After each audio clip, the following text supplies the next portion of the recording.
it started. Okay, so hi everybody, I'm here at RightsCon Rio still, getting ready to go down to the cocktail.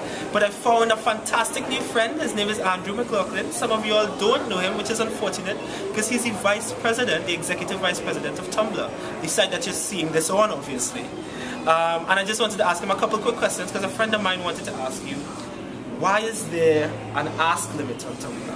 So the short answer to this is that Tumblr is not built to be a general messaging platform, and we don't want it to be easy to abuse by spammers and people who are going to harass their friends. So we place limits that seem reasonable.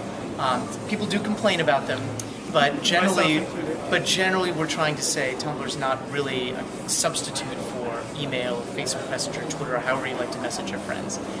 We try to make it convenient, but not to substitute for those things. Okay, but a lot of people have kind of asked for Tumblr to kind of evolve as a blogging website into that kind of communication platform, to allow individuals to not only follow individuals who have interesting blogs, but to connect with them through those blogs on a much more personal level. Is that something that the executive of Tumblr has given? I totally understand the request, and it's something we're always taking a look at. David Karp, who's the founder of Tumblr, gets to make the decisions about how the product evolves, but we do pay attention to feedback. We've noticed that feedback coming in, and all I can say is, David pays attention. Right.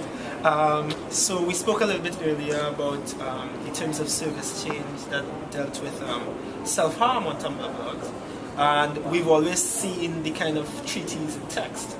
But I was wondering if there is something that you'd like to say now that individuals have a chance to see you about why Tumblr decided to take that initiative and try to deal with self-harming. Yeah, the reason that we took those steps was that in sort of the last half year of 2011, we noticed a big increase in the amount of complaints about blogs that were advocating for cutting, anorexia, bulimia, or even suicide in a few cases.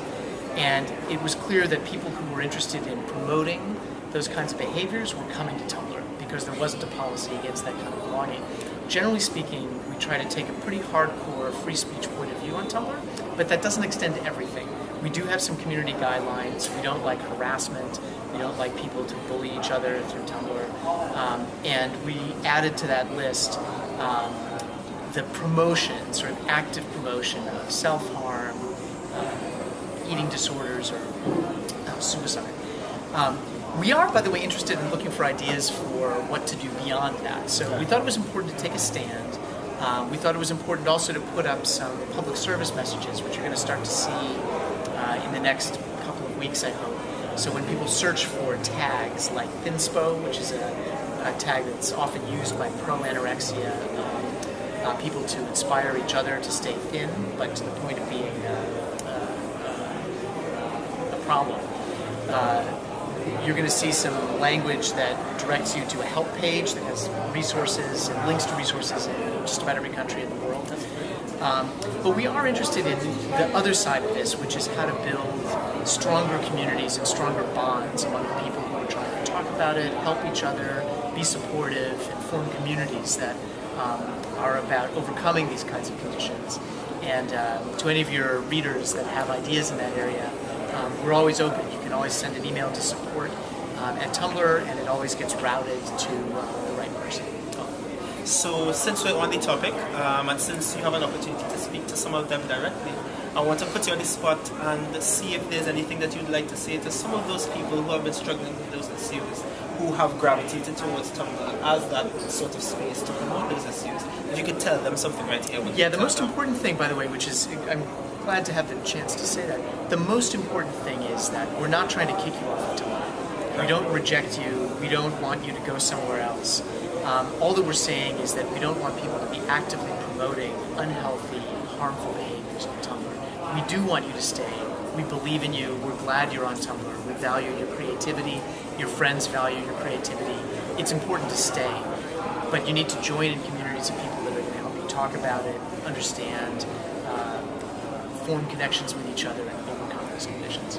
Cool. So, just out of curiosity, do you want to tell people the Tumblr address so that some of my friends can follow you? Oh yeah, I'm radiofreeandrew.tumblr.com. And you are? Interesting. And well, I'm the zenplayground.tumblr.com. Zen Playground. Yeah, I'm trying this whole kind of Buddhist thing going on these days. Yeah, it's actually pretty cool. So thanks a lot. Thanks for being on Tumblr. Thanks for the questions. I'm definitely going to follow you tonight. Thanks a lot for indulging my couple of questions. I hope that ask thing gets fixed pretty quickly. Well, send the feedback in. I guarantee people will read it. Alright, cool. So thanks a lot. Okay. Alright, Nice to meet you. so that was RightsCon. Thanks a lot for listening.